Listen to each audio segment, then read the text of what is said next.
Survivor's ready. Go! Trump spoken. Boston Rob and Amber are gonna do it. This is a business trip, as I like to say. You Brad Culpepper. I'm tired of you and the fucking chicken. You can call me the puppet master. They can be my little puppets. Sounds like you're making me deal with the devil here. You get to milk your own milk, I guess. We got enough rocks here, too. We could build a pretty decent shelter just using rocks. I'm supposed to talk loud. Direct from Hobart, it's time for the only Survivor podcast in Australia dedicated to Survivor, bringing you the latest interviews, episodes, and opinions from the greatest reality show on the planet. It's Survivor Oz, and here's your host. Hello everybody, and welcome to Survivor Oz, Australia's only Survivor podcast, back for another episode recorded on the day of the episode airing. We're talking Oztopsy here. The reboot is just... This is like the second closest episode ever to when the episode aired, like in Australia, literally a few hours ago. It's not quite live, but give us a break. It's not like Wednesday next week, so we're feeling very good here. We might actually remember some things that happened in the episode. So yeah, we're here to recap episode 6 of Survivor, Kaoh, Rong. It was an interesting one. I am Noah, who still clinging on to this reboot, even though Ben ditched a few weeks ago. And I'm also joined with Colin, who is, I guess, playing the role of Noah this week once again. Yeah, I'll be Noah, you'll be Ben. One of us is going to come out with a poor self-esteem out of this episode. I don't know which one it would be. Well, yeah, I was only thinking today, if anyone listened to last week's Oztopsy, they probably think I'm really over Survivor and completely jaded. Well, let's be honest. It was late. We are going to just start off by saying, which fans are we going to criticize this week? Yeah, well, I've been thinking of some things to complain about with the fans this week. There wasn't as much, maybe a few things. But episode 6, it was decent. Most people saying it's the best episode of the season. For me, it's probably in the bottom half. That doesn't mean I dislike it. I hate reward challenges. It's ridiculous. Get rid of the reward challenges. I hate challenges. Well, these challenges were decent, but just do one of them. We didn't need both of them. But overall, I thought it was a decent episode. I think its biggest strength was showing some of these players that really haven't been shown much. The main characters, Ty and Debbie and Jason, kind of took a back seat, and we got to really get to know some of these people like Joe and Julia, and especially Nick and Michelle this week. And it's kind of like the editors time traveled to last week or something and heard our complaints about not getting to know Audrey and Aubrey, you mean? Aubrey. Audrey. We still haven't gotten to know Audrey. She's still invisible. Yeah, who is Audrey? They really need to show more of her. But yeah, maybe our hopes and prayers have been answered, Colin, because last week we were complaining about it, and this week it's Aubrey galore. But yeah, I think it was really fun that we got to see some of these more side characters a bit. That was probably what I enjoyed the most. Yeah, well, there's ups and downs to that. I think I kind of have started to realize that maybe there's a reason why we weren't seeing a lot of these characters, and yeah. I don't want to be too critical, but like, let's be honest, Michelle and Julia, not exactly full of personality. Aubrey, not exactly full of personality. Nick, some personality, probably not on the positive note. So it's good that we're getting to know these characters, but I think if there was one weakness to this episode, it's that these people we're seeing, I don't think it's an issue of we haven't seen enough of them to care. I just think that these weren't the most dynamic characters to be following for 42 minutes. But there was some good strategy in this episode, and I think if nothing else, I come into this loving Joe. Joe may be my number one favorite of the season now. Grouchy Joe. It's amazing. And I love his FBI mode. I mean, that one scene can make that one of the best scenes of the season, but I don't know about the whole episode. there was probably at least 3 moments of Grouchy Joe this week that just had me in stitches. One of them was the FBI scene, which was just hilarious when he was just going at him and he's like, well, Peter didn't give me a clear answer. That means he's lying. And he didn't even give him a chance to give him a clear answer. He was, tell me, Peter, are you turning on me? Are you turning on me? Don't bullshit me. Tell me, Peter. But he was right, and even Peter admitted, he goes, there is some truth to this. And when Joe's like, he was dancing around the answer. Well, part of him dancing was because you were confronted with, answer me. I don't know what to say. But, yeah, I mean, he was on to something at least. Give him some credit. Although I think it would have made the Grouchy Joe legacy a whole lot better if Peter wasn't targeting him. Yeah. And we've got Joe going around, I'm an FBI agent, and then it turns out that Peter wasn't. But that was amazing. And Joe at Tribal Council just had me in stitches.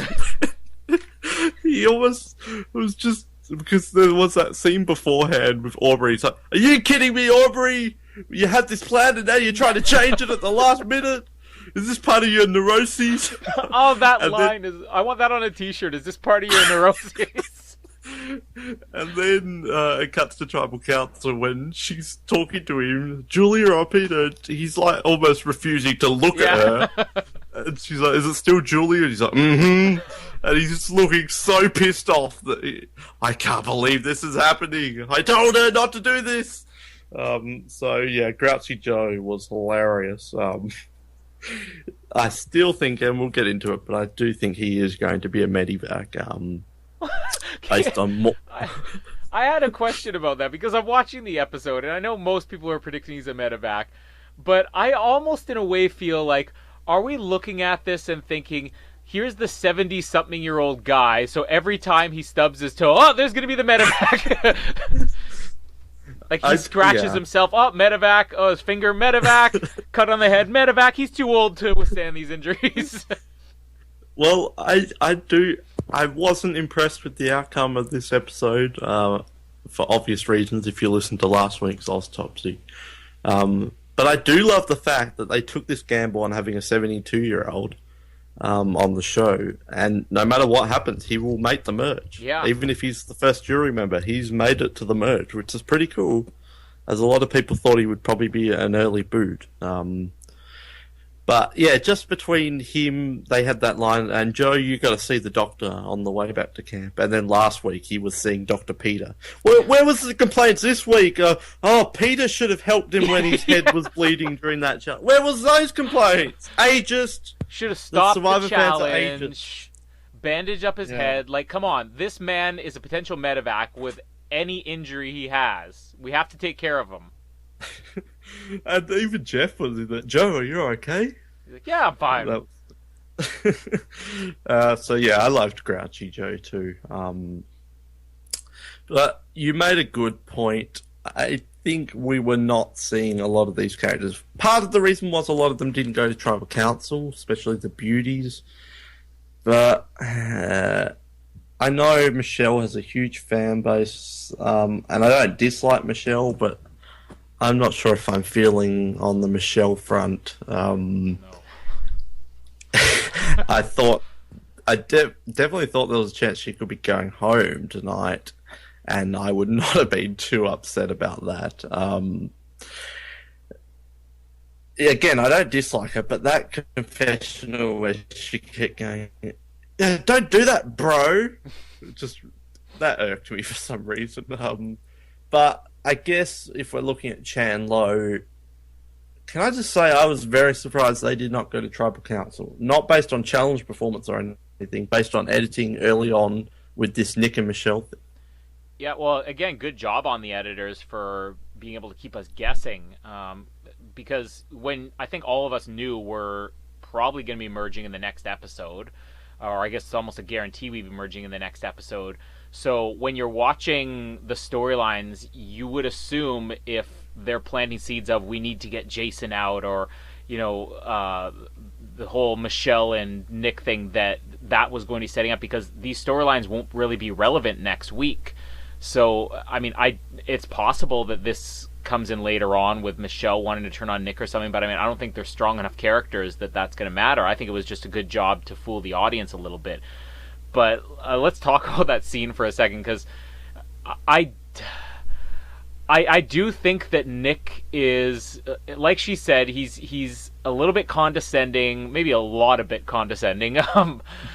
But at the same time, he did have a bit of a point, I guess his initial point, where he was saying, don't jump at the first person who throws you an offer. And I think that's the problem in any of these seasons when you have a tribe that never has to go to tribal, that they are maybe too quick to jump the gun once they do get a chance to play, and they shoot themselves in the foot. So in a way, even though Nick was really condescending and everything, I think that he had a point in telling her, hold off a little bit. Just because one person's throwing a deal your way, you don't know that they are going to be with you. And from the outside, I mean, you could see that the beauties were being targeted, so she probably shouldn't be too quick to trust Debbie. Yeah, I think when you put it like that, I think a lot of the time here we go. Survivor Oz hates the fans. I think what has happened to me? Yeah, I think I'm like Grouchy Joe these days. I think a lot of people get wrapped up in the edit is the storyline, but there is that Debbie and Michelle conversation that is happening with every single contestant. 10 times a day all across the beach. And we're like, oh yeah, Debbie is saying in confessional she wants to work with Michelle. I'm not sure if she did say that, but she wants to work with Michelle. So, of course, Nick is stupid for saying that to Michelle, because we know that Debbie... But then, yeah, you need to look at it from the perspective of everyone, really. But he was a lot bit condescending as well. And, I was confused because... that edit, Nick should have won the basketball challenge. Yeah. I don't know what was... Because Nick, the guy who's had next to no edit, and when he has had an edit, it's been always negative about we need to get him out, or he's an arsehole, or whatever. I thought this was a Jervis-Kelly Wigglesworth thing happening. Mm-hmm. Well, I also, because again, I think most people going into this, they would assume, oh, we got a basketball challenge, and of course the basketball player, this is rigged in his favor. But if you look at reality shows in general, those are usually the challenges people completely flop on. So I was expecting that this was a setup again, that Scott wasn't going to be able to pull it off. And there was a setup. I could look at it both ways. I think that the way that they were setting up with Nick is like, oh, well, at least he has an excuse if he loses. But at the same time, I mean, the challenge, the way it was going, it was so close that it did look like they were setting it up for Nick to be the hero. It is really odd that he doesn't have any other storylines going in, that it's just, he had one condescending remark. And even if you look at the first bit of the season, people were always talking about wanting to get him out, but we didn't see any reason to justify that. So Nick's kind of the most confusing character of anybody at this point. I do want to say, if anybody does think that, well, the basketball challenge for Scott, that's rigged or whatever, the guy hasn't played in almost 10 years. I mean, if you had, a celebrity survivor and Muhammad Ali is on it and there's a boxing challenge, you're not going to assume Muhammad Ali is the clear favorite. I mean, this guy's 10 years retired. He's probably not even in shape for this anymore. I don't think he necessarily had an advantage, but I mean, it made for a good challenge, but it was just really surprising when it came down that close and Scott was the winner. Well, I thought it was either going to be two things. It was either the Kelly Wigglesworth Jervis thing, and that's why Nick was getting so much attention, or it was Nick's going home and he's going to look like a doofus when they're setting him up to be the one to take down Scott. And he gets one basket, or one ball in the basket or something. But then it was like a close thing. I want it to be like anybody who watched The Amazing Race Canada, which we know a lot of our Survivor Oz listeners do. But The Amazing Race Canada, when there were two Olympic gold medalists from the women's hockey team, and they were by far the worst in the hockey challenge. Yeah. That's where I thought it was going. I was very baffled. The only other thing, and this is really digging deep for something, you got to dig deep for something here. Maybe the setup is that comment at the end when Scott says, "Oh, good job, Nick. You had me going there," or something. Maybe that is foreshadowing. I'm really digging for something here now. Well, no, there could be something to that. Now that I think about it, if they're going into a merge, the most obvious choice is to take out the biggest physical threat. And Nick, a guy who played point guard in high school, going up against this 10-year veteran of the NBA, and being able to hold his own and almost beat him, that gives people enough reason, whether it's justified or not. I don't think that if you go into a merge, Nick dominates all these challenges, but if you're looking for somebody to vote out, Nick just gave them a reason to vote him out. Maybe that's why they gave him so much attention this week, because normally the merge boot, not always, and this was brought up in the Power Rankings comments the other week, but a lot of the time the merge boot is a big character. Mm-hmm. So maybe they just want to give a bit of attention to Nick before he goes at the merge. I'm not sure. It was just baffling that he got so much attention, even though there was not much for a plot line there. But someone who he did get attention from, Debbie is a part-time model. The fact that they put that on screen is what makes it better than anything. Part-time model. And they didn't put it up straight away. Like, her name popped up after she said Yeah. that. I know that because I've done modeling. She's great. She is really funny. I just want Debbie to have everything that she's done get thrown out there at some point, where every single week she has, I was a part-time astronaut, and all of a sudden it says part-time astronaut on there. There's some good opportunities for some funny things to there. Someone needs to do like a fake edit of it and just put ridiculous job titles underneath or something. But this woman needs her own reality show. Come on.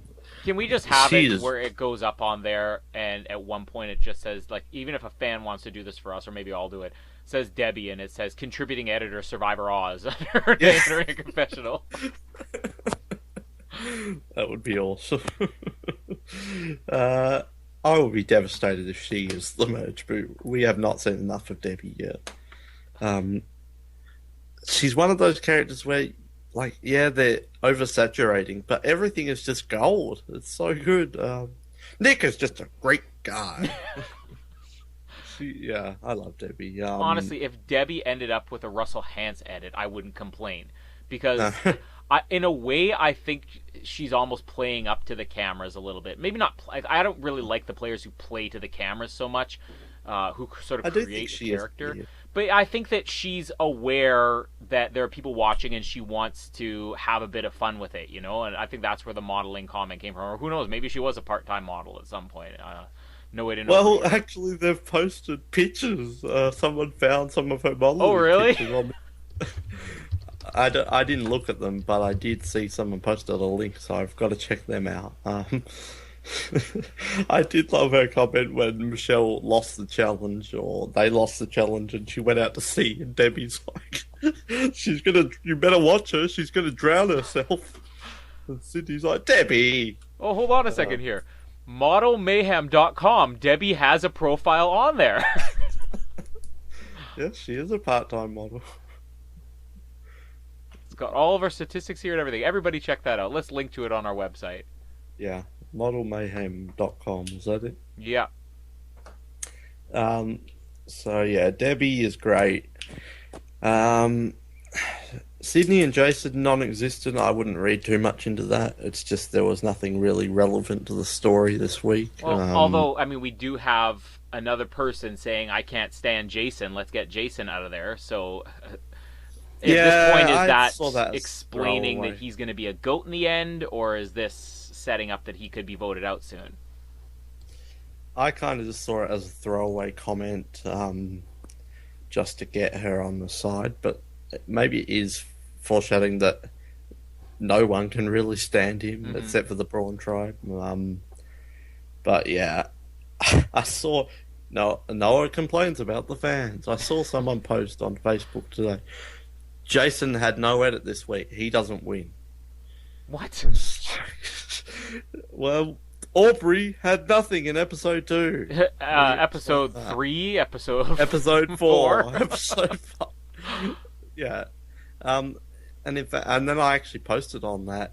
The only Ty and Debbie are the only 2 people so far to have a confessional in every single episode. Like, the only ones left in the game. Mm-hmm. So that's kind of unique going into the merge that there's only 2 people. And also on that semi-unrelated note is Michelle and Nick have not gone to Tribal Council and they'll be at the merge. So they join Keith and Joe from last season who did that. And Tandang. Pretty much. I can't think of any other ones off my head, but they're the main ones.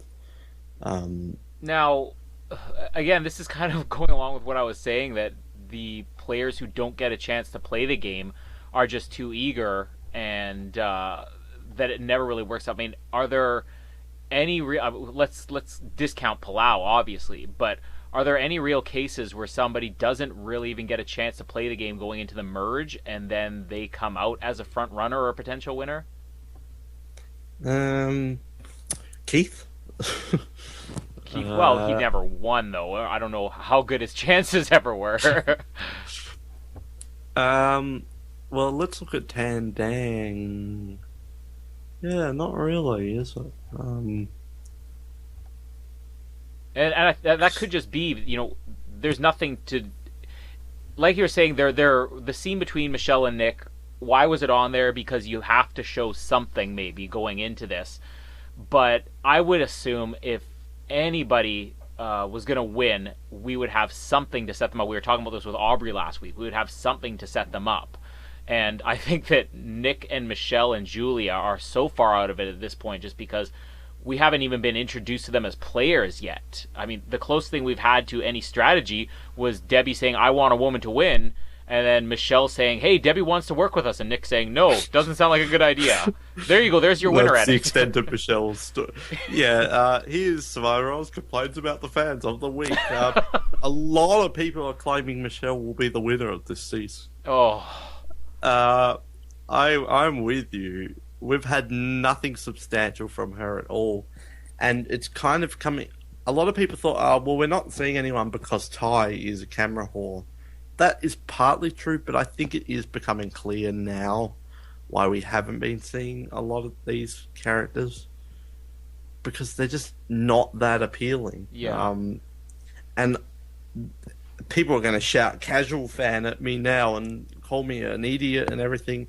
I actually preferred comical villain Nick from the first episode than the Nick we've got now. Like, it was just completely ridiculous, but him, like, almost a coach-like character with rehearsed confessionals and stuff like that. Now he's just kind of a bit bland. I'm not sure. Well, I mean, either way, it's not favorable. We haven't seen anything favorable from Nick. And usually when you get a character that is portrayed in a very negative light, like it's a character like Peter, right? We were talking about Peter is getting a really bad edit. Peter still dominated the first half of this season as far as screen time goes. We knew him. Yeah, exactly. This is an unfavorable edit where it's almost like the editors are saying, we don't have anything to work with here. We're showing you the only 2 scenes of Nick that exist in the entire first half of the game. And there's this kind of false thing Noah complains about. People are going to think I'm the biggest arsehole who's so self-righteous and thinks they're better than everyone else. Everybody complains about Ben sucking up and everything. Ben sucking up means we had listeners. Now we're ruining it by complaining about all of our listeners. Yeah, we can't find a good balance. Ben sucking up, I'm telling them to suck off. But not everyone, but there seems to be this thing that goes around on the online Survivor. Oh, that person was showed in a negative light. They're not the winner. Most winners have been showed in some way in a negative light. Yeah. But not constantly negative like that. Like, a lot of people thought Russell Hantz would probably win, but on looking back, there's no way he would be the winner with how much negativity they showed. Mm-hmm. So I think people get so caught up in this. Oh, this person has been shown as a saint. They're the winner, which is not Mike. He had multiple moments when he was portrayed in a negative light. Tony, Natalie Anderson.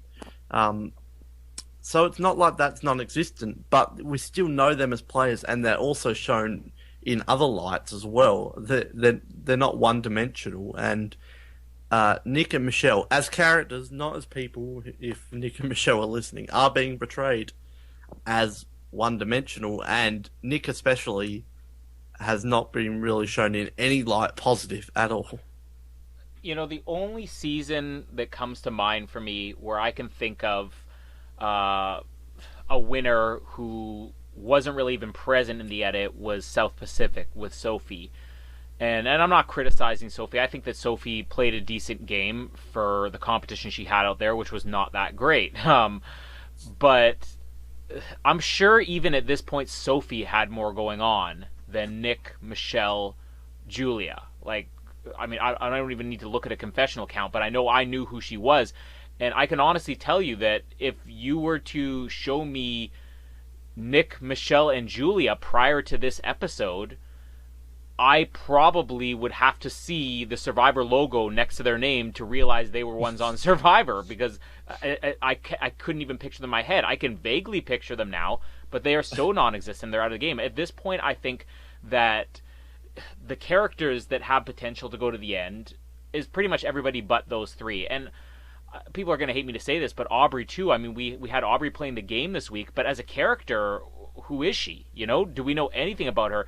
We had one moment with her in the first episode, and in this episode, there was almost, and I'm not criticizing, I actually don't mind Aubrey as a player, but as a character, her this week, there was an opportunity where people were approaching her, and the only thing she gave even the other players was, yeah, that's an idea, and walks away. I mean, I don't know if she's got a social game out there.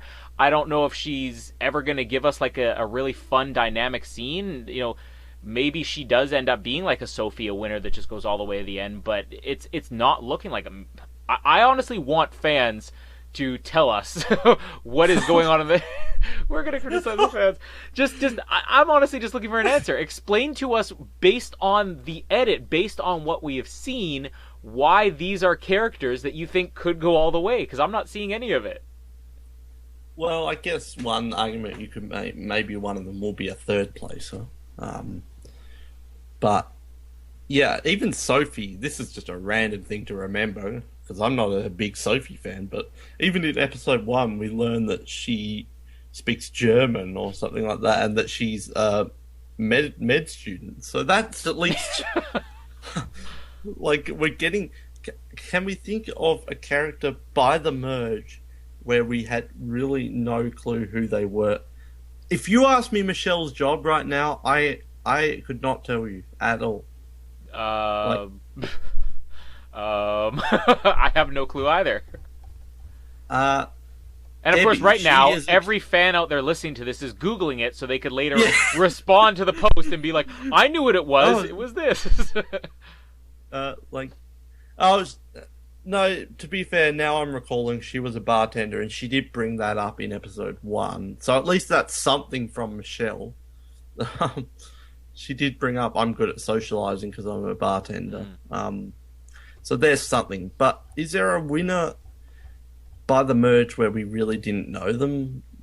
Maybe Natalie White didn't get too much until after the merge, but that's a special case. I think at the same time, though, we should look at a 3-tribe season and say, you know, is it as easy to judge as it is in a 2-tribe season? Because if you look at, let's say, All-Stars, I mean, Amber's a different case. I don't even want to get into that. But Amber even had a few scenes.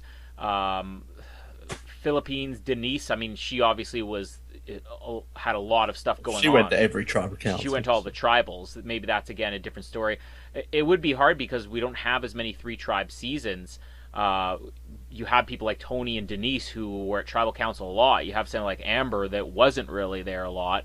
But Jeremy didn't go to tribal council, right? Yeah, but of course we knew who Jeremy was, though, Oh, yeah. going in. Turning player, yeah. But yeah, I mean, it is a little bit tougher to judge. But this honestly by the end of this season, this could just be forming a new edit. A lot of people thought there's no way Tony could win the game based on his edit. There's always these types of players. I don't think it's always going to come down to what we know before. It could be that one of these players comes out great post-merge. You look at Natalie Anderson. She had the scenes with Rocker before the merge, and then nothing really else going on. The merge is where I think the game's going to start, because you finally have all these players together, and a lot of these people haven't even had the chance to go to Tribal Council. So, I mean, anything's really possible at this point. Of the three, I think Michelle would be the most likely of those three to be kind of a breakout. But, yeah. Yeah, well... And then people saying that because Julia lied about her age, that was enough to warrant her as a potential winner candidate. Well, let's be honest. Sydney is a real contender to win this, but it's not because she lied about her education. I mean, I don't think that's enough of a storyline to tell. Yeah, that was just another element added to her character that we know a lot about. Granted, she did go to Tribal Council a few times. Jeremiah lied about his job. That didn't make him the winner of King-An. So yeah, I actually like Julia. She's probably my favorite of the three. But yeah, again, as I said last week, statements I make on here, they're never concrete. But I don't think either of those three will be the winner. I feel pretty confident in that. Well, can we talk about the Aubrey, Joe voting thing for a second? Because, again, I have a feeling fans out there are going to hate us for saying this, but I have a feeling this is the moment where all the fans are like, look at that, Aubrey is in control. But based on the vote, do you really think Aubrey is that in tune with this game? I feel like... I don't feel like the edit necessarily showed her to be that way. I think that's maybe something fans are kind of picking on, but I think it was... I don't even think it was a calculated decision. I think she's like, oh, what do I do? I'm just going to vote for Peter because Peter needs to go. But I think people want to paint her as a master strategist, and I'm not really sure. But Peter did identify her as a strategist and a player, but I'm not sure if she's entirely looking forward and knows what's going on. Yeah, I mean, at the same time, who else has Peter played with that he could really say this is the strategist? But I think Joe, yeah. Well, this I'll get into Joe in a second because I have an interesting opinion on how he handled this and how it might have actually worked in his favor. But with Aubrey, she was against voting out Peter. It was her decision to not go with Peter, which I think was the wrong move, and she realized that in the end. But she needed to be persuaded by other people who are not really the biggest players out there. And I don't think that looks as good on Aubrey's game either, that she's the only one who didn't want to vote out Peter, and then she flips at the end and still struggled with it. She did try to get Joe to flip later on, and the second part of that, I think, is that Joe standing his ground saying we're not flipping, in a way I think helps Joe's game, as strange as it is to say that, because at this point maybe he was looked at. I mean, at least from what we've been judging, we've been looking at it as like, well, Joe's just, going to go along with whatever Debbie says. Then it's like Joe's going to go along with whatever Aubrey says. Him saying, no, don't do that, at least shows Aubrey, I'm not a puppet. You can't just change your vote with me at the last second, that he actually has some control of his game. I don't know if it's going to work out, but I think it was a good move on Joe's part, even if the right vote was to get rid of Peter, to say, I'm not, just this pawn that could be used. Well, I actually wrote a post up on the Survivor Reddit. I think it's like the second time I've ever posted in there. It's mainly because I didn't want to forget my thought points for tonight. But how about I read out my post on this Aubrey vote, and you give me your thoughts on it? Go for it. Because it is a very topical and something that can be debated. because you were just saying there that you thought it was the right move to get Peter out, but was it the right approach? But I read that, like 95% of moves in Survivor, I don't know where I got 95, just made that up. In Survivor, I do not think it is black and white. There are pros and cons to her decision to change her vote. Pros. Peter was proven to be flaky and could definitely jump ship. It opens potential doors to work with other people in the future, like Ty and Scott. It avoided a potential rock draw and guaranteed her a spot in the merge. Cons. Peter did end up proving to be loyal in the end. Peter was a great deflector come the merge. He is annoying and a good challenge performer, which takes the target off other players. She could potentially lose Joe's trust or make him weary of her. They reiterated in the edit how much Joe dislikes changing things up and flip-flopping, and he talked about Aubrey's neurosis, and in the tribal, it showed him telling her to still vote for Julia. So it will be interesting to see. I mean, Joe really doesn't have too many options, but how much this is actually going to affect his trust with her, because he was talking about Peter being all untrustworthy. They normally merge at 11, but if they didn't merge, then Aubrey would have been absolutely screwed. It is allowing for the potential of a beauty collective joining with the 3 brawn at the merge and taking out the brains by keeping Julia in. Aubrey has the potential to go with Scott and Ty, but we saw her just kind of walking away from them, and I don't get the sense that there's much of a relationship at all going forward for her to work with them. Mm-hmm. So yeah, that's kind of I don't think there is an answer as to this was right or wrong, but they're the pros and cons, I thought. Well, I honestly believe that this is a vote where Joe just wanted to stand his ground again so that people would, have it be clear to them that he's not just the pawn that you can go to last minute saying we're changing the vote.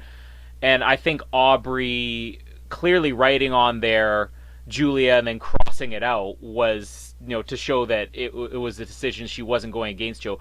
I don't think this really affects Aubrey and Joe going forward. I mean, from what we know, it was Aubrey and Neil as a pair, Debbie and Joe, but it's still in all of the brains' best interest to work together come the merge. And the beauties are, as I said, I think so far out of this game that there's not really much of a chance of them pulling anything together. Because let's also remember, these beauties that are left, Nick never worked with Julia and Michelle before. Ty was really with nobody because of, Anna doing the all-girls alliance and, basically forcing decisions on people before they ever went to tribal.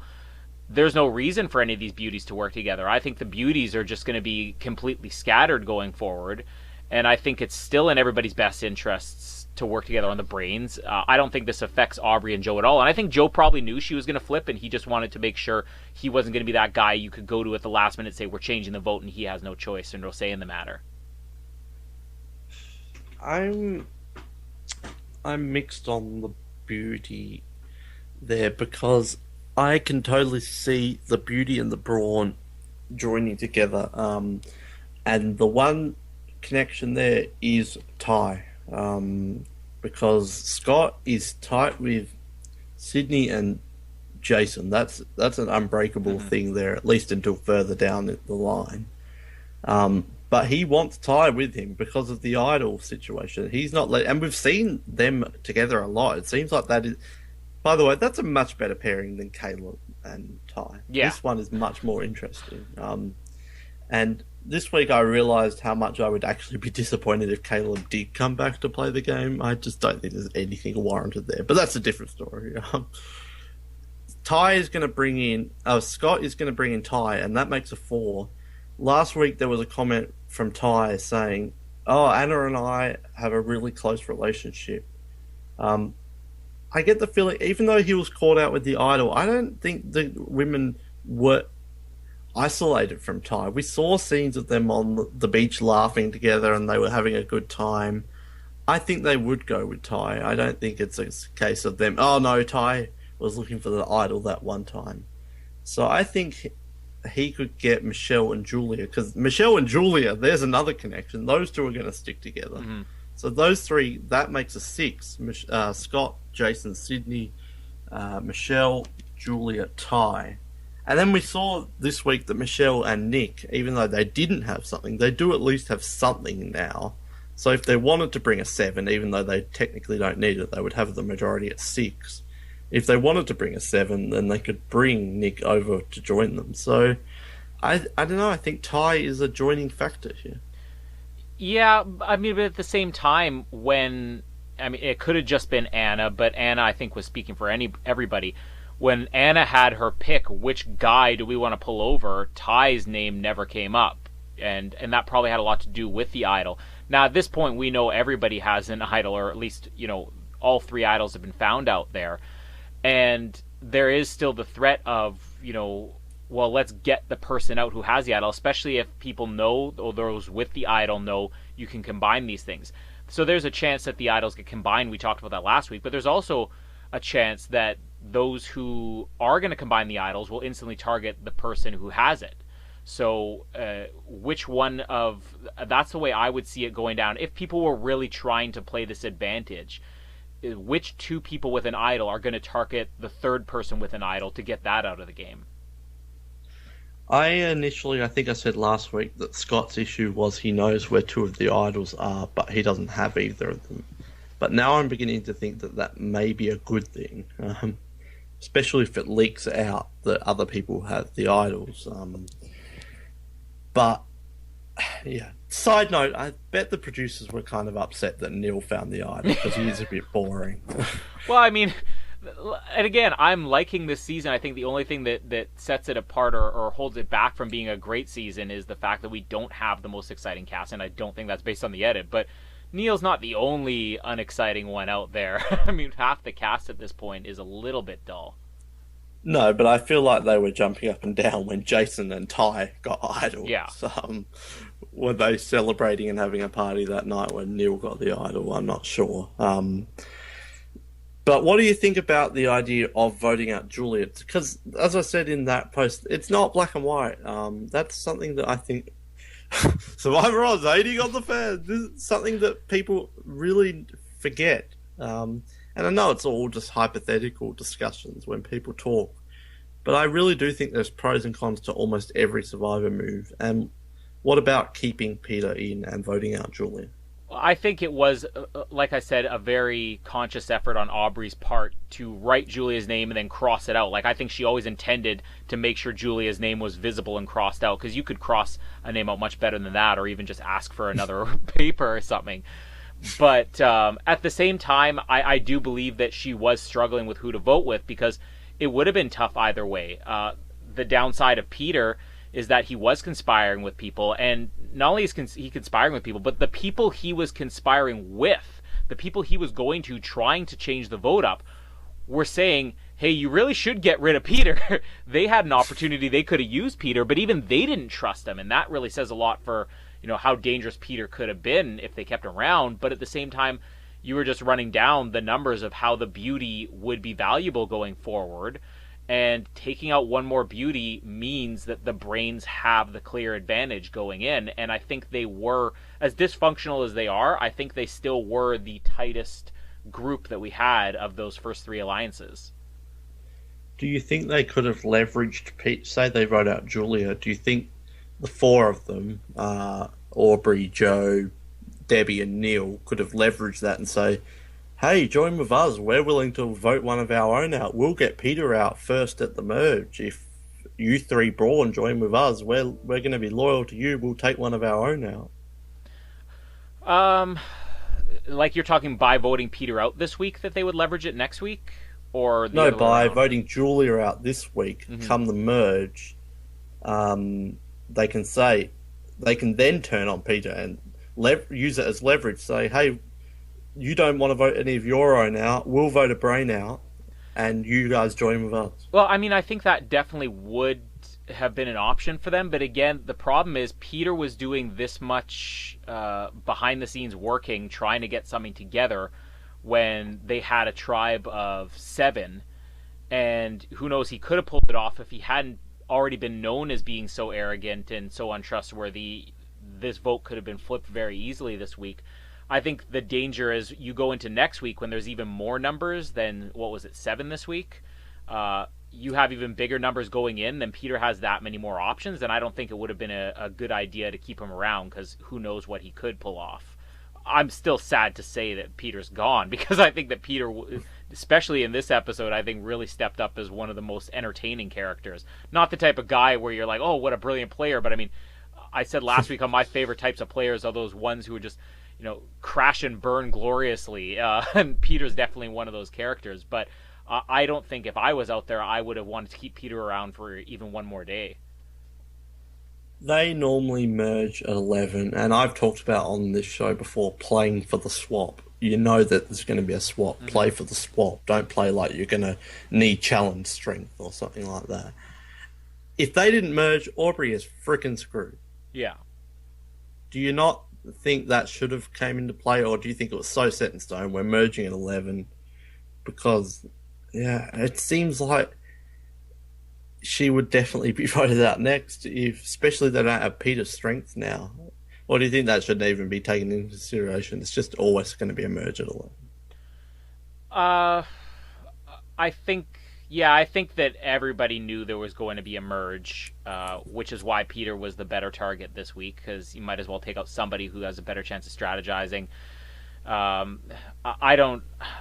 think it would be an interesting thing going forward that they would try to merge, like do a Thailand where they merge much later. Maybe not have them living on the same beach or whatever, but have them merge at 10 or even 9, or even, I guess, All-Stars did the same thing. But it had to have been a given this week that a merge was coming. I think another week with these tribes wouldn't be the worst thing ever. Like some weeks, some seasons, I'm just ready for a merge, but this one, especially if the Chan Lows went, would be interesting. Which was something that annoyed me. I hate it when we have the tribe swaps and one tribe goes to tribal twice and one tribe has a free ride to the merge. Yeah. I like the seasons where both of the swap tribes go to tribal council at least once. Because there was so much more potential for something interesting at Gondor. Not that this was not interesting. At Chandlo. Not that this was not interesting, because it certainly was. Just, I guess we wrap up our thoughts on Aubrey.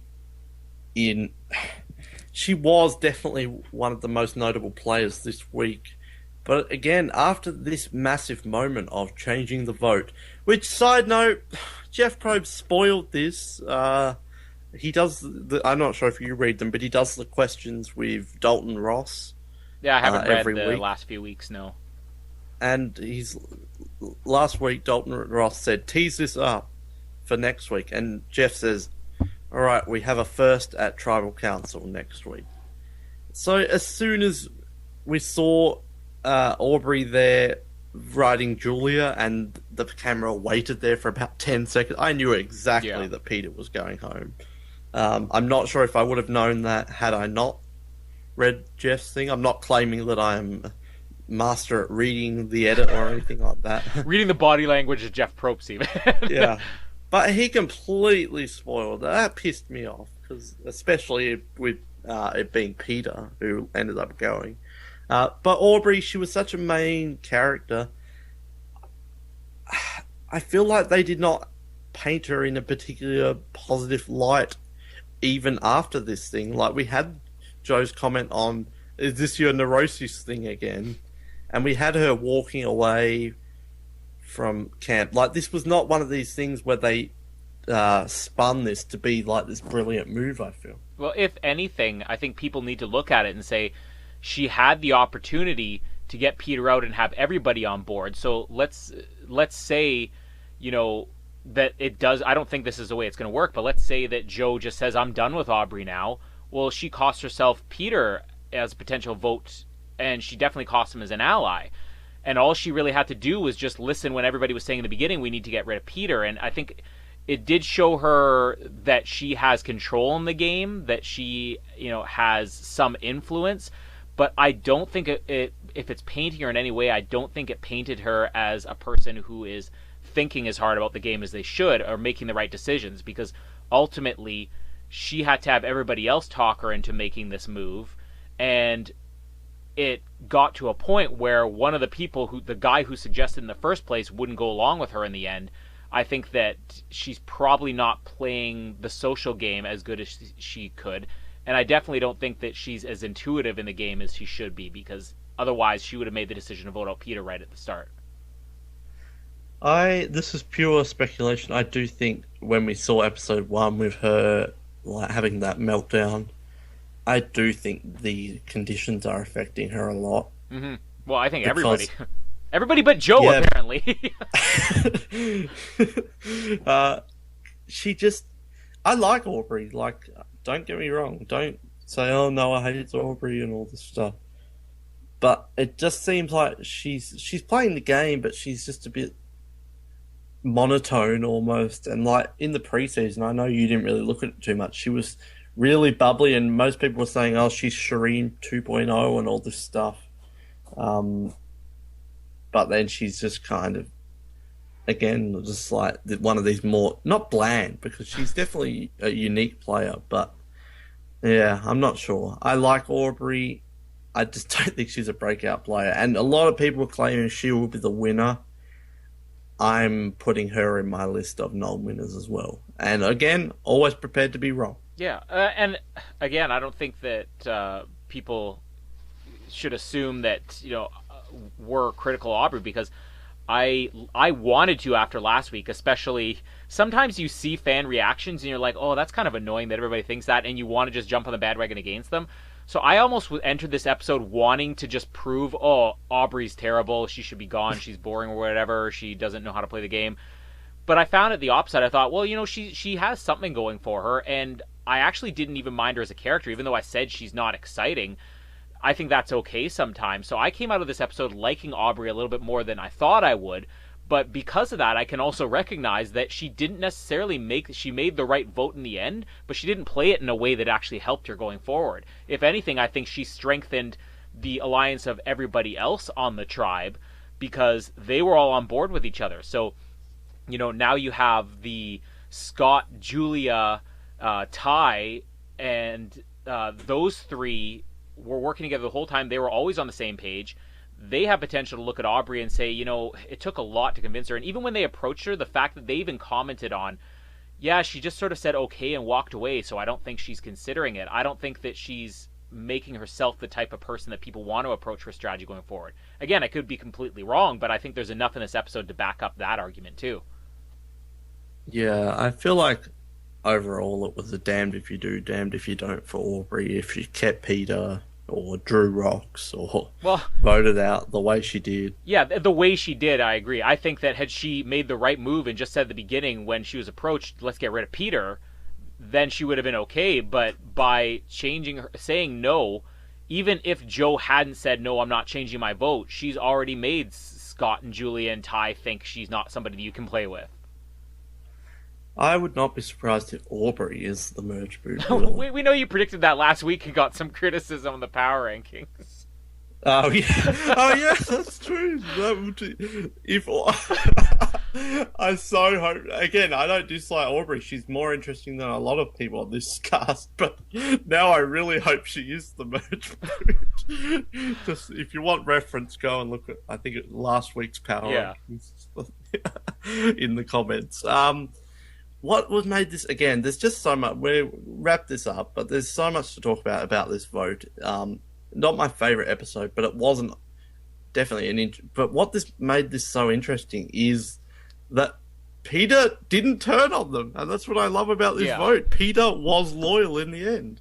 Well, who knows? Maybe Peter didn't have an opportunity, because we saw that Julia and Ty and Scott eventually were even saying to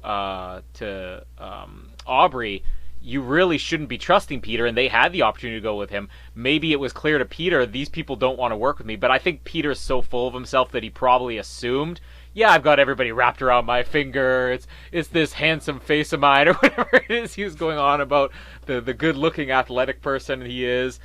But yeah, I mean, nobody really wanted to work with Peter. I think that's the other problem. But yeah, well, he even tweeted that himself. He said no one would work with me out there. So maybe he knew that there was nobody. Maybe that's why he was loyal. It is funny either way that Peter, has done nothing but talk about how these people are dead to me. I'm gonna vote every single one of them out for betraying me when we didn't have an alliance and everything. But yeah, if he knew that nobody was gonna work with him, it would make sense why he wouldn't change his vote, because it was the only option he had. I don't think Peter was blindsided. No. But I did love his comment at the end. Is it because I did the blocks wrong? I'll never live that down. Yeah. As soon as that came up, my wife Jamie turns to me and she goes, "Really? He still thinks it's because of the blocks they vote out?" Well, let's talk briefly. We need to eulogize Peter. You must have known that I was devastated about this, because I said last week, maybe I cursed it, Peter is my favourite of this season.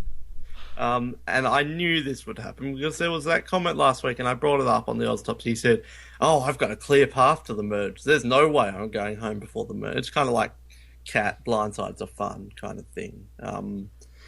So I saw it coming. I was devastated. Again, Julia's probably my favourite of the beauties, the non-tie beauties left. But her versus Peter as a character, yeah, what are the options? Yeah, but that was just really devastating. And we talked about how we wouldn't miss the presence of Alicia. I do feel like we will miss the presence of Peter, and maybe that's just me being biased. And maybe not, because it will be the merge and there'll be a lot going on. But if it wasn't a merge, I think this season is great, or good, but there's only about 6 or 7 great characters, I think. And the rest are kind of just, they're okay, or they're bland. Peter was in that 6 or 7. He brought the entertainment. I know I'm maybe the only Peter fan ever, but, well, there's a few of us, but he was just so damn entertaining. If we did our rankings cast again, Peter is going to be very low on that list. He's not going to be bottom 10, but he's going to be, out of all the 6th boots, he's probably going to be the lowest. I'm not sure. I can't think of all the 6th boots off the top of my head at the moment, but he's not going to be higher. He was not a great player, but sometimes it's not about player, it's about the characters. And Peter was an amazing character. His edit was just the worst thing. It was worse than Nick's. I feel bad for the guy that every single thing, they never showed a positive thing about Peter ever. Except for maybe week 2, there was a little bit there where people were like, "Oh, Peter, he's going to be a good character." He was, and I think people underestimate, he had some really good quotes as well. And I think his tone is really good. And like, does she have 30 cats or 40 cats? It's probably 40 cats. And there was a confession of you. I'm like a neutered dog. I just have nowhere to go and all this stuff. So I think he was great at quotes as well. I can't speak enough positive things about Peter, and I was absolutely devastated. I wanted Peter on the jury. I think he would have been a great jury. He would have been great in the Ponderosa videos. And then the final jury, and I'm sure he would have had great jury reactions as well. There's no way he would have made the end, maybe as a goat, but I don't think people wanted to trust him all the way to the end. I don't know. There's so much I can say about Peter. And again, I tweeted this out today. Damn, Peter's gone. I loved watching the fans get outraged at him because it's just, we laughed about it for about 20 minutes on the episode 4 one, about people saying absurd things like he would never donate to charity and he should have helped Caleb. And what's going to happen with these other medevacs now? These people won't have a doctor there to treat them. Yeah, he was just a fabulous character, not even amongst this season, just in the past few years. Of like, Worlds Apart didn't have anyone up to this scratch. Right? Rodney was kind of an interesting character, but then Rodney at times was unlikable, and I'm a Rodney fan. I was never finding Peter unlikable. I was finding his douchiness and arrogance and his edit. Again, I don't think this is Peter in real life. Well, a reflection of his personality, perhaps. But I was never angry about it or annoyed. I just found it hilarious. I'm just gonna, you need to stop me because I'm just going to go on about Peter. Colin, well, Peter is gone, and we're left with 6 other characters. Yeah, I think 6 may even be generous, but and again, that's no knock against this season. Some seasons have more entertainment in the storylines than they do the characters. Some are better for the characters. I love Sam Wendell Sir, and Alec is on that scene. Yeah, Alec. But I don't think I'm quite as high on Peter as you are, but I still love the guy. I think that of the people who are gone so far, he definitely was the most entertaining character, and people need to sometimes separate that you don't have to be rooting for a person to love them as a character. I think that you have to be fun on the show too, and you need these absolutely absurd, ridiculous characters. Sometimes you have people who are so arrogant that it's annoying, and you need those characters too. You need somebody to hate sometimes, and sometimes you need a person that just gives you great eye rolls, and Peter's a good eye roll character. Yeah, that's a good way to put it. Yeah, and I think that of the people who have gone so far, he's easily the best choice for an all-star season. I think Alicia's up there too, but there's so much more that you can get out of Peter because, as we've said so many weeks in a row, the guy has never learned from his mistakes. I mean, he has rubbed every single person the wrong way, and he's made the exact same move over and over again. It's hilarious to watch somebody like him play, and I don't think he's an unintelligent person at all. I just think he's one of these people who just was not aware that he wasn't going to work socially. And the funny thing about that is, of the brain, you would assume the Brains tribe are the ones who wouldn't fit in socially. Of everybody in the Brains tribe, he's the guy that you could have easily said, this is probably a really popular guy in real life. I mean, he's probably got lots of friends, lots of girlfriends, lots of patients at the hospital. It's like, I want that fun Dr. Peter in here to treat this heat exhaustion of mine. But on the show, it didn't work at all. And the Ozlet show last week, they were looking for people to compare Peter to. I've said before that I think that he's very similar to like what we saw with Heidi in Amazon. He's probably a little bit more self-aware than she is, but I actually found this week I was reminded of Sean from Pearl Islands. This guy. That's an obscure one. Yeah, but a guy that you probably want to hate, but if you have enough of a sense of humor, you can laugh at how absurd he is in his arrogance. And I like those characters, so I wish that Peter was around a little bit longer, but I look forward, right now, I'm looking forward to the reunion show just because I want to hear one more thing from Peter. I know he's going to give something good to Jeff, and I know Jeff is going to put him on the spot. And Peter's either the type of guy who's going to roll with it and have a laugh at himself, or he's the type of guy who's still going to say something arrogant, and everybody's going to groan in the audience, and it'll be fantastic to watch. So sad that he's gone. Of himself on live TV. Or somebody's just going to drop dead, and Peter's going to sit there ignoring them on the reunion show. While he doesn't donate to charity. This entire season, I only briefly touched on it, but I said the idea that maybe everybody assumes the old guy, every time he gets hurt, well, he's the medevac. But in all honesty, they may be throwing that out there with Joe just to fool the audience because they know the audience is going to be looking for that medevac. But how hilarious would it be if Joe gets to the final episode, Joe's in the reunion, and Joe needs to be medevac from the reunion, and Peter ignores him? I thought you were going to go very dark there for a minute. How hilarious would it be if Joe just dies on live television? No, I'm not that sick. But Joe's finger finally gets to him in the reunion show and live on television. Peter sits there turning away from him. Yeah, that would be a great end of the season. Yeah, they need to show the unedited footage of Peter not helping Caleb, like they did with Dan Foley. What's sad about... you mentioned Sean and Heidi. I kind of view Peter as the Drew Christie that could. I think there's a few Drew Christie-ness in there. But what's really sad about this vote is Peter is officially, of all of my winner picks, the one who has made it the furthest. And he didn't even make the merge. I am the worst, and here I am talking about dumb fans, and I can't even pick a winner pick who can't make it through to the merge. I don't know. I mean, so I have no right to say anything. As I said, I didn't really look into much preseason, but Anna was the only one I had any potential for, and Anna was my preseason pick, and I had Val, so I think I'm probably worse than you are. Yeah. Well, you didn't have So Kim. Or Garrett Adelstein. If this were Fiji, you would have picked Melissa McNulty to win the season. So I guess again, we've been not critical, but there is this thing now. Anyone who gets voted out, people are talking about them coming back. Like, it's every week now. And that's probably partly because we just came off a season called Second Chance. But of all of them, Peter is the one I hope and pray. Like, not even just, oh yeah, he would be good to have on. Like, Alicia, I'm not wanting back, but if she's on, yeah, cool. Anna, yeah, whatever, cool. Peter, I actually want on the next returning player season. And the only hope for him, I think, is he's not an African American. I'm not going to be racist and say he's African American or something like that.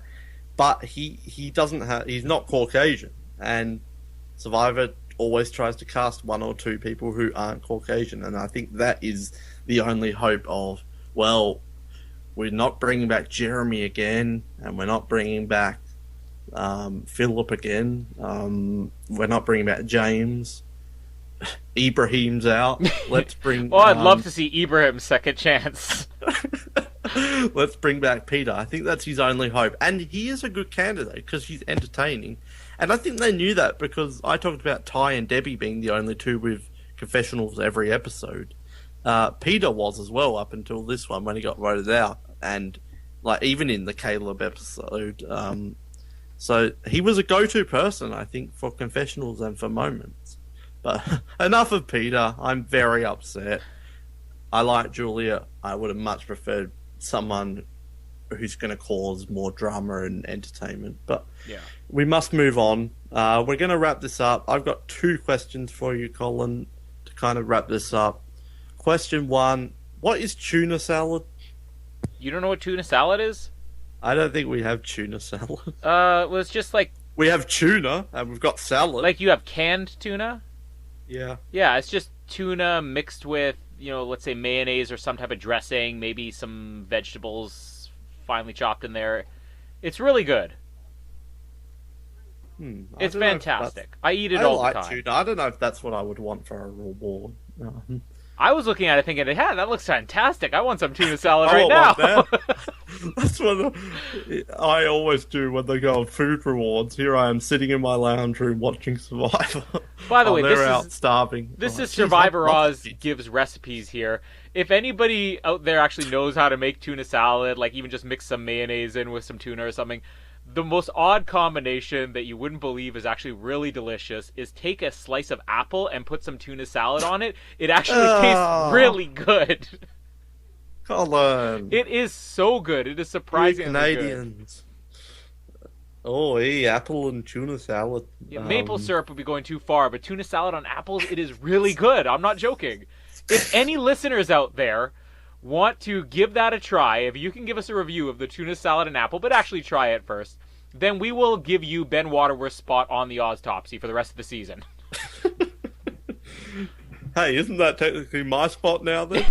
Well, seeing as Ben is off the Oztopsy, it basically gives you no spot at all. But hey, we'll give you a shout out. We'll buy you an apple. We will send you a free can of tuna if you want to try that and give us a positive review. Oh, that sounds... Yeah. Isn't that tuna fruit salad then? That's just why making not? me want to... Question 2. Hopes, thoughts, / anything to do with the merge? We have so many of these combinations, like, the brains are going to stick together, the brains are going to be working with the old bronze, there's the beauties who could be working with Aubrey or whatever. I would just honestly love a merge where it gets into it and everything is mixed up and there's none of these alliances. I think that's the one benefit we may have had with the tribe switch, is that these tight alliances like Neil and Aubrey and Joe and Debbie were split up, so that there's potential that next week it could just be the oddest thing in the world where suddenly we have Debbie is aligned with Julia and that's going to be the power alliance going forward, or Ty is no longer tied to the hip with Scott and it's Ty and Jason or something like that. Just totally switch up. That would be fantastic. And I think this is one season where it could happen. Yeah, well, I think there is a lot.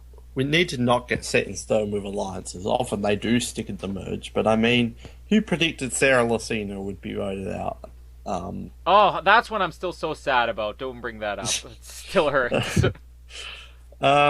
Yeah, I always like a good merge. It's going to be... Well, I never like a bad merge. I always like a merge. It's always interesting, shifts up the game. I think we could have done one more. I'd like to see the Chandlos go, but I'm not crying about it. Although I am skeptical if it is going to follow a trend, it's going to go with the Sarah Lacinas over the Kelly Remingtons, then we are going to lose a big character next week. And it really feels like the season has just started. So if Debbie goes next week, that would just be devastating. It's weird that we're at this point where we're at the merge.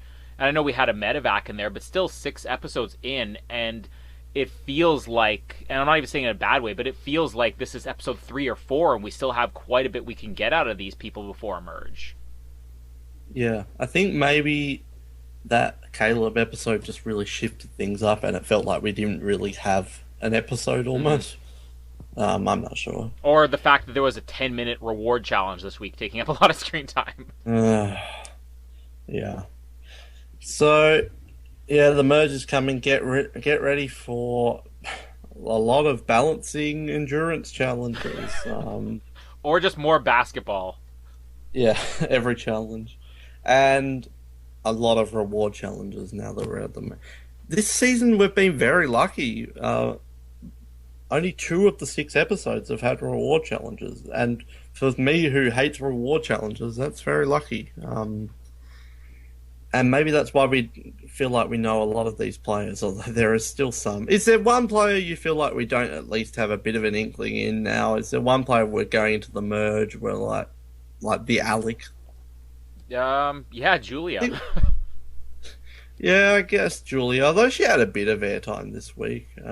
I think people are honestly grasping at straws if they're like, wow, Julia is such a good character. I'm like, if as soon as we see a little bit more of her, maybe I'll agree with you. We need to wrap this up, but quickly and jumping backwards now. But how much of this week's outcome had to do with Julia? None of it. It was all Peter. It was Peter who set himself up. Yeah, this was mainly a Peter self-destruction more than anyone else's good play. Yeah. Yeah, all right. I don't think that Julia played any part in this vote this week. Okay, so let's get into some of our final questions, I'm guessing. Again, I never get these up. Why am I not prepared? Who is going to go home next? And this is anyone's guess, really. I'm going to say for the second week in a row, Nick. But I think we had more reason for it to be justified this week. Yeah, I'm thinking Nick could be being set up, and there's a lot of factors why. I think Peter would have made a great... I need to get over it, Noah! Stop talking about Peter! Yeah, I'll say Nick too, I guess. Could it be someone like Ty? That would be sad. Who is going to win the season? I'm going to go with Debbie again. We'll go with Nick. I don't know. Look at what happens when Peter goes. Noah loses his ability to think. Yeah, Debbie. I'll just copy all of your answers. Yeah. Who is the dark horse? Well, we didn't see her this week. I would say Sydney, but we didn't see her this week. But just to switch it up, I'm going to make a really wild prediction and say Joe. Grouchy Joe is the winner. That would be amazing. Dark horse, let's say Neil. Neil's not winning. 3 questions in, you finally get a mind of your own? Yeah, and it's a dumb answer. I don't think Neil will be the winner. And finally, who this week are you playing most like? I had the answer to this question when I was watching the episode, and now I can't remember at all. So Joe for the Alzheimer's? Yeah. That was a joke. Yeah. A Joe. No, you know what? That actually was not for the Alzheimer's reason, but no, actually was Joe because of the whole cut on his head and be like, yeah, I'll be fine. I don't know how many times I've been working and been like in customers' houses, and they'll be like, you know, you're bleeding, and I'll look down and I'm like gushing blood from my leg. I'm like, yeah, I guess I am. All right, well, what are you gonna do about it? Nobody wants to sit there and get a Band-Aid on national television. I'd totally be Joe in that situation. I think, for different reasons, I think maybe Joe too, because, like, I would be like, all right, I've got a plan nailed down. Then that person goes off and comes back. All right, we're switching it. No, You're freaking kidding me, are you? I just want Joe to start saying no to everything he agreed to in the first place. We were so robbed of Joe saying, stick to the plan. Or Yes.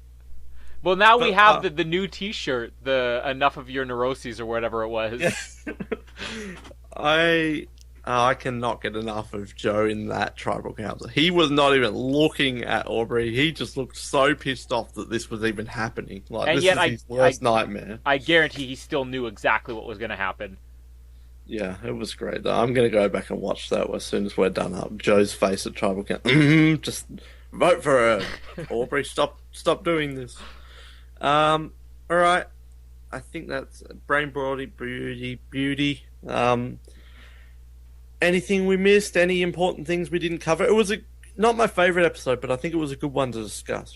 Yeah, I agree. It had a couple of interesting things happening. I think it's a good episode that'll probably, when the season's over, we'll look back on and be okay. I see that they planted a lot of seeds there, but for a first watch, it was just okay. But my real question is Ben Waterworth on the Oztopsy this season receiving a Michelle edit, a Julia edit, or a Nick edit? Well, when he's on the show, he's getting a Nick edit. But right now, he's getting a Julia edit. Lying about his age. Yeah. Telling people he's 19. Or he's 72. Yeah. Can we start a campaign for the Grouchy Joe fan club? We want him to win now, I think. Yeah, you know, there's these T-shirts out there. Jeff Varner had his line of T-shirts. Wentworth had her T-shirts. We need Joe's I'm Sick of Your Neuroses T-shirts. And you need that face. Again, I keep talking about it, and people need to go back. You need that face of him just staring down at Tribal Council. His angry face. With I'm sick of your neuroses, or whatever the quote was. Come on, there you go, Alina. There's some homework for you. Alright, so we're getting there in terms of this reboot hopefully being a bit better. I'm sorry if I was Grouchy Joe for a third week in the row. I don't hate Survivor fans. I don't know why this is a recurring joke. People are going to stop listening. It's just, yeah. So this will probably be posted Friday or Saturday Australian time, so it's better than Wednesday, and it's going to be at a different time than the Oztopsy show. So we're getting there after 6 weeks, again with the guest recaps that would really drop the ball. Partly our fault, partly guests being annoying and not scheduling down the interviews. It's kind of harder than you think, people. I'll just say this. People need to know how hard Ben's job is and how good he is at doing it, because 3 weeks in a row we've had guests lined up, and 3 weeks in a row it hasn't fallen through, and that includes our backup guests. So we're really hoping for something this week, and maybe a repeat. We've only had 3 guests on this season, so you have a 1 in 3 chance of guessing who it is, but I don't know. We'll see if anything happens this week. Yeah, and good job to Colin, because I have not helped one bit. That's the Noah's T-shirt. Noah's T-shirt. I haven't helped one bit. With a big smiling grin. Yeah. Yeah. Maybe I will help one day. Yeah, maybe. After you finish editing this and uploading it, go on and organise the recap column. If any of the fans out there want to organise a recap for it. No, but we are getting there. This week, I'm going to guarantee you there will be a recap. It may be called Ozlet Show Special. There will be a recap. No, we're going to have a guest this week. If it means it's going to be someone coming back on Survivor Oz for the 8 millionth time, then so be it. And yeah, Ozlet Show coming. I think we're going to be having fans show up on that, maybe?